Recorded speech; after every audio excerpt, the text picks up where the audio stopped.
ഇപ്പോൾ മുഖ്യമന്ത്രിയെ സംബന്ധിച്ചിടത്തോളം അദ്ദേഹത്തോട് നമുക്ക് ന്യായമായിട്ടൊരു ചോദ്യം ചോദിക്കുക, എന്ത് ഉദ്ദേശിച്ചിട്ടാണ് ഈ നവകേരള സദസ്സ് പൈവളിക മുതൽക്ക് തിരുവനന്തപുരത്തെ പുത്തരിക്കണ്ടം വരെ നടത്തിയത് എന്ന് ചോദിച്ചാൽ അദ്ദേഹത്തിന് വസ്തുതാപരമായിട്ടുള്ള ഒരു മറുപടിയും നൽകാൻ കഴിയുകയില്ല.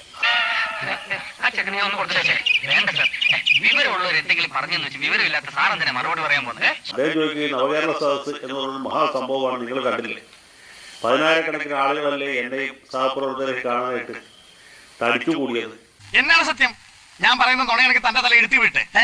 പക്ഷെ ചോദിക്കുന്ന അദ്ദേഹത്തിന് അറിയാം, കേൾക്കുന്നത് നമുക്കും അറിയാം. ഈ ആളുകളൊക്കെ വന്നത് തൊഴിലുറപ്പുകാർ അല്ലെങ്കിൽ കുടുംബശ്രീ പ്രവർത്തകർ, അവരുടെ പണി പോകും എന്നുള്ളതുകൊണ്ട് വന്നതാണ്. സത്യം പറഞ്ഞ ലോകത്തൊരു മലയാളിയും കഷ്ടപ്പെടുന്ന എനിക്ക് ഇഷ്ടമല്ല. അതുകൊണ്ടാണ് ഒന്നും പറയാനില്ലാത്തതുകൊണ്ട് അദ്ദേഹം KPCC പ്രസിഡന്റിനോട് ചോദിക്കും, പ്രതിപക്ഷ നേതാവിന് മനോവിഭ്രാന്തിയാണ് എന്നൊക്കെ പറയാം. ഇത് മുഖ്യമന്ത്രി മാത്രമല്ലല്ലോ പറഞ്ഞു, നമ്മുടെ മുഖ്യമന്ത്രിയുടെ മരുമകനുണ്ടല്ലോ, മരാമത്ത് മന്ത്രി, അദ്ദേഹം പ്രതിപക്ഷ നേതാവിനെ പറ്റി പറഞ്ഞു കേട്ടില്ലേ?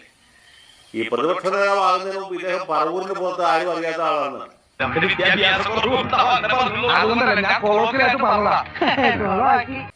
ഇയാൾക്ക് അറിയാമോന്ന് എനിക്കറിയില്ല. ഈ VD സതീശൻ NSUവിന്റെ സെക്രട്ടറി ആയിരുന്നതാണ്, ദേശീയ തലത്തിൽ സെക്രട്ടറി ആയിരുന്നതാണ്. അദ്ദേഹം പല സംസ്ഥാനങ്ങളിലും ചുമതല വഹിക്കാണ്.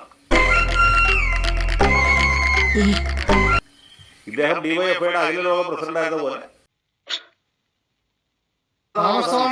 മഴക്കാടുകളുടെ നാശത്തിൽ മനം നൊന്ത് ഒറ്റയ്ക്ക് സമരം നടത്തിയിട്ടില്ലല്ലോ ദില്ലിയിൽ ശ്രീ VD സതീശൻ.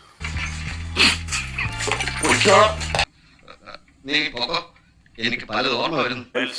എന്ന് പറഞ്ഞ അവിടുത്തെ ബ്രസീലിലെ ഏകാധിപതിക്കെതിരായിട്ട്, ഏകാധിപതിയല്ല, അവിടെ തെരഞ്ഞെടുപ്പിന് മത്സരിച്ച് ജയിച്ച് ഭരിച്ചിരുന്ന ഒരാളാണ്. അദ്ദേഹത്തിനെതിരെ ബ്രസീലിയൻ എംബസിയുടെ മുമ്പിൽ ഇദ്ദേഹം പ്രതിഷേധം നടത്തിയ ആളാണ്.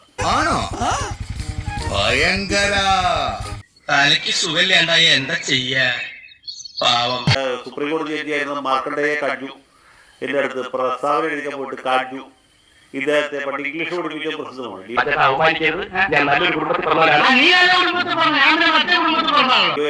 അതെന്താണെന്ന് ഉപയോഗിക്കും. ഡെമോക്രാറ്റിക് യൂത്ത് ഫെഡറേഷൻ അങ്ങനെ സംഘടന പറ്റിയായി കേട്ടിട്ടില്ല എന്ന് കാജു പറയുന്നത് നമുക്ക് കാണാനുള്ള സൗഭാഗ്യമുണ്ട്. RDPയുടെ തൊലി വിരിക്കുകയാണ് ഉത്തമ. സഹിക്കുക അല്ലാതെ എന്ത് ചെയ്യാ?